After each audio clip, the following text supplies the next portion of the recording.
Hello, everybody, and welcome to another brand new episode on Boundary Line Podcast with Dillon Pink and Sheldon Dougherty. And we've asked for an even contest between bat and ball. We've seen some high scoring matches in the past few days, but today we had a low scoring one there. A little less exciting than the past few days, but in the end, I thought it was a nice match that was played between Delhi Capitals and Gujarat Titans. And in the end, Delhi Capitals, they're stringing another win, and now they move up the table there. So we'll discuss that and a lot more in our podcast. But before moving ahead, guys, requesting all our viewers, please hit the like button, subscribe to our channel, guys, and do leave your comments in the comment section below. Then what you thought about the match and how you like our videos. So let's get straight into it, Sheldon. I think we've asked for a even contest and we've got one, and I think it's good, Sheldon. To be honest, I think it's good because past few days we've seen some berserk hitting, raining sixes everywhere at the Wankar, at the Chinnaswamy, Eden Gardens, be it wherever. It's just been sixes galore, right? But today, I thought it was a good match. Gujarat there, surprisingly, Gujarat, I think this is the lowest score that they've got out for 89 all out. Did you see that, Sheldon? Oh, I didn't expect that. At the toss, I think they said it looks a good pitch. It looks a 180, play 200 kind of pitch. But honestly, I quite enjoyed what I was seeing today. I mean, yes, maybe it was too low scoring, but to see the bowlers have something. The first over itself, the ball was swinging from Khalil, and I was like, Yeah, oh, finally, the ball's moving, because yeah. if it's flat, it's going to fly. And yeah, it was so good to see. And even Aksar, when he was bowling, it was spinning. When Kuldeep was bowling, it was spinning. Mukesh was getting swing. Almost every bowler who bowled from Delhi got something out of the surface. And I thoroughly enjoyed seeing that because it was tough work to make runs. If you made a 20 or a 30, that was very good, yeah. You're right, Shalan, because Delhi, I thought, bowled brilliantly. Mukesh, Yeah. especially, he bowled there, ball was swinging. Ishant Sharma, also the old horse there, Yeah. showing why he's one of the best, when the Yeah. when the wickets like that and when it's moving, Ishant Sharma's deadly to play. And of course, Akshar and Kuldeep, they've got two brilliant spinners in their team there. Yeah. And if that track turns even slightly, these guys are deadly and you can't even play them. But let's talk more on Gujarat, Sheldon, there, because I thought they didn't adapt themselves quite well. I thought a couple of decisions were not right. I know they used the impact player. That didn't work out for them also. The impact player also got out for zero there, So what did you think about the batting? Because I thought they were, just all over the place today. Yeah, it seemed like, yes, I think they found it surprising that the ball was doing so much early on, but it just feel like they struggled to adapt. Like no one, who came out to bat thought, okay, let me bat some time and maybe try to get us to 120, 140. Who knows? Maybe that would have been a good score. Only I thought Rashid Khan, when he came in, and it was too late by then, he looked like he was trying to show some adaptation and try to bat some time. Yeah. I really thought the senior batsman let them down, especially. I thought Sudarshan was very unlucky. He's been the best batter this tournament, I feel. Yeah. He was run out, so that's very unlucky. But yeah, I think you look at Gill, you look at Miller, you look at the experience there as well. They look at it and say, oh, maybe one of them should have gone on because I feel they were six down way too soon until someone from that top order needed to show some steel and to bat some time. Oh, absolutely, Sheldon, there, because I thought Delhi really bowled in the right areas also. You need to give it to them. They bowled in the right areas. They kept asking questions to the batsman there. And of course, like you said, Gill, even if Gill or Saha or anyone had to go on the Yes, Miller or something, just had to play it right till the end. You never know with 130, 140 on this wicket, then at least you've got to a decent score there. Sheldon, another thing that we need to discuss is Delhi. Two wins now for them. Important wins also for them, So, and they move up the table there. Very importantly, because right now we're seeing we are approaching that halfway mark there where everyone's almost played everyone at least once right now. Just a few teams left there. But Delhi, do you think they are looking good? They're starting to find the balance there without Warner, without Marsh. No problem for them, right? yeah, Dil, it's insane. And it seems like they've got a very young team right now when you look at it on paper. Like, it's very young. You have Porel as well. You have Frazer-McGurk. You have Shea Hope, who's reasonably young, but he obviously is a big star for West Indies in white ball cricket as well. Yeah. And then you have Tristan Stubbs as well. So it's a really exciting Rishabh Pant, of course, captain, young, just coming back from injury as well. It's a very young, exciting team right now. And the last two games I've been really impressed because the way they're batting, especially, it's very positive. They come out there, we don't care, we're just going to swing. Even today, yes, it was a low score, but they came out with the mindset of, okay, we're going to try to chase it in 10 overs or less. And it doesn't matter how many wickets we lose, we're just going to boost that net run rate. And now they're up to six still. They Yeah. were bottom 2 games back, and now they're up to sixth, ahead of Gujarat Titans as well. So yeah, two very good wins for Delhi. And if Warner comes back, they're even better because they only played three foreign players as well today, Dil. Oh yeah, absolutely. That was my next question, actually, that we needed to speak about. Only three guys in the team there from, overseas players actually in the team there, but they did so well, I thought they got the balance well, but do you think David Warner now can come back into this team there? Obviously, this young kid who's come there from Australia, I think he's doing really well, and he's exciting. He just goes after everything. Probably Australia looking at him there and thinking, can he be the next one in their World Cup squad, right? Yeah, Delhi is very exciting. I mean, he comes out and if he bats 10 balls, that's exciting. I mean, he made 20 of 10, but he played like 20 shots in those 10 balls the way he was batting. He's just insane. He hit a 50 on debut as well in the previous game Yeah, and yeah, looked really good. And I think on David Warnedale, he walks into any team. I mean, that's not a question for me. He's legend. world class. Yeah, Yeah, he's one of the great foreign players to play in the IPL as well. And Warner comes back and it's even stronger. Then McGurk can move into the middle order.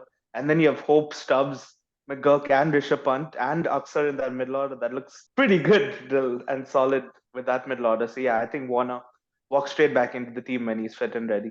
definitely there, Sheldon. Even I feel Bonner, he's just a legend, in white ball. One of the greats of the game there. And of course, who can forget that crazy season that he's had, in 2016, along with Virat. They're scoring almost 900 runs there in that season. I think he got 800 odd there in that one. But, he's had some brilliant, IPL years that he's played along. And this is just, I think when he comes back, Delhi will look still a lot more stronger. But I feel they've got the balance right there. But for Gujarat, Sheldon, do you see that as a problem now that Delhi, a not so exciting team, a not a strong team, when you look at the mix that they have, has beaten them and beaten them how? Like, really blown them away there for just 89 only on that sort of a wicket. Do you think that's some, that's going to raise a few problems in the camp for them?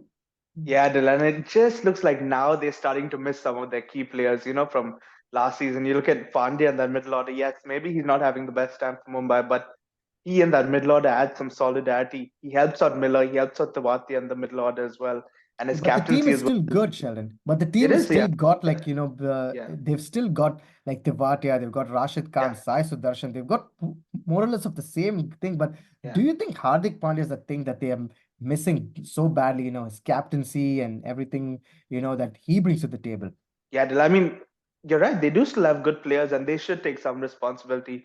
You do expect more out of Saha experience, Miller experience, Gill not as experienced, but we know he's done so well for Gujarat Titans as well in the past. I think Sudarshan is the only one who's really stepping up in most of the games. Even Yeah. Tavatia, this season he hasn't been at his best. You feel that in the middle order, but yeah, they do need to step up. And I don't know, they played Williamson a few games as well, and it didn't really work out. So it just seems they need to get that balance right. It just seems they're missing out a bit on that. Spot on there, Sheldon. And what's next, for Delhi? Do you think they can go, string in a few more wins there and then just, then they're looking into that, number four position? So do you think Delhi really have a chance right now that they've beaten Gujarat, who have done so well in the past 2 years that they've played? Yeah, Adil, I think it's very interesting. I think for Delhi, in a way, Nokia getting smacked everywhere helped them and the balance of the Oh, that side was because, brutal, man. Nokia yeah, was just like, it I was. don't know what was going on with him. Yeah, but I felt in that way also, Dil, it made them change to a whole Indian bowling attack. And I think the Indian bowlers are it's pretty good when you They're look at pretty it on good. paper. Yeah. Yeah, because they have Ishant who's like excellent. Khalil can do a job as well. Mukesh as well has done well. He's playing for India now too. And then you have two world class spinners, I feel, in Aksar and Kuldeep. So that's five pretty sorted.